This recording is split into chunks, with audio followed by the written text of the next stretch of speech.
Welcome back to SwitchStars, my name's Luke, and if you've been watching the channel for a while you'll know that I love myself an oddball of a game, and the stranger the better, and well, today we have exactly that with Salamander County Public Television, a game which delivers not only a ludicrously weird storyline, but also an eclectic selection of bizarre minigames with very little consideration given to either logic or reason.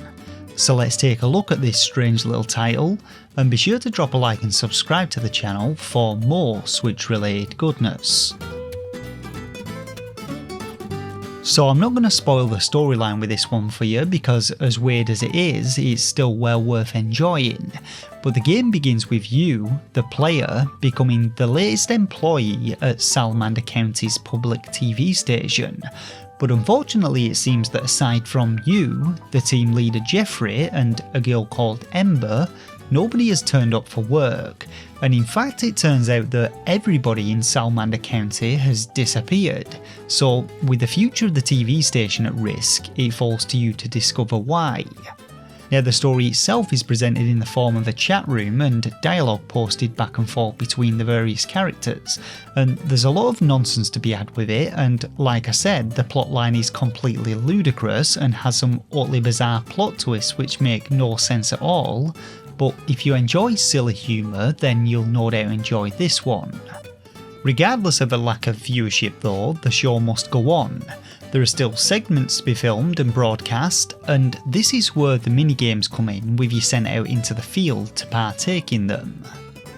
Now the game takes place over a period of 31 days, and each of these days sees you partaking in a new type of minigame, which much like the Warioware games are generally high score based, with you awarded bronze, silver or gold medals depending on how well you perform, and there are also optional bonus objectives for you to complete. But none of them have any kind of impact on the narrative, and if you're really struggling with any of them, you're able to skip them after a couple of failed attempts, which I have to admit is a welcome option as many of them are purposefully frustrating in both the mechanics and control schemes.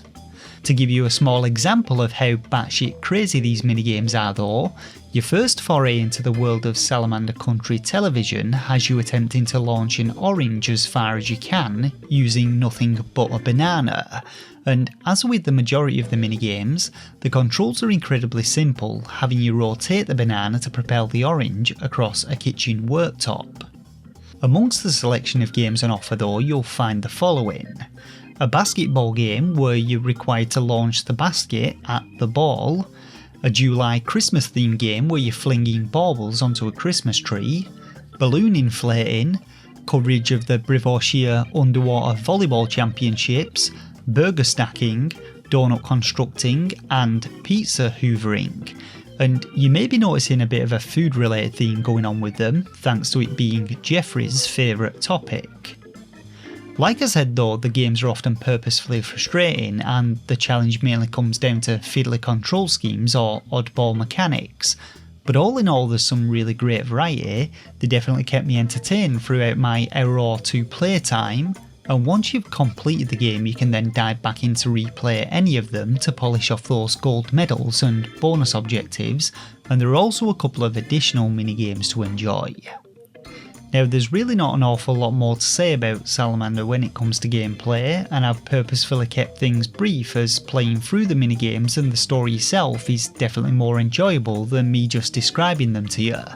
But aside from these two elements, there's also plenty of entertainment to be had from watching the broadcasts which occur at the start of each day, and these feature everything from TV advertisements and informative reviews of chicken nuggets to important pleas from the Salamander County Fire Department.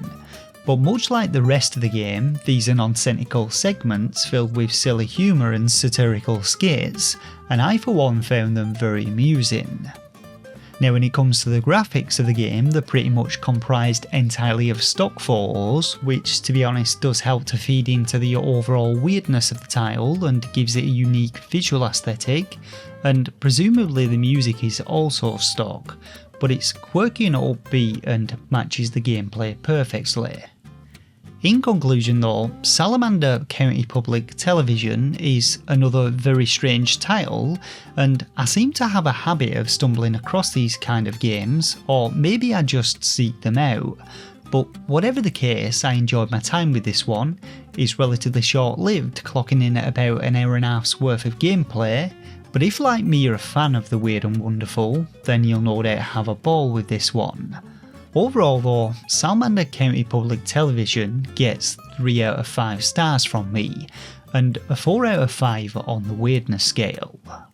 With that said though, I do hope you enjoyed this review, and if you did, be sure to drop a like, and if you know of any other strange Switch games worth checking out, be sure to let me know down in the comments section below. For now though, consider subscribing to the channel if you're looking for more Switch reviews and content, and as always, thanks once again for watching, take care of yourselves, and game on.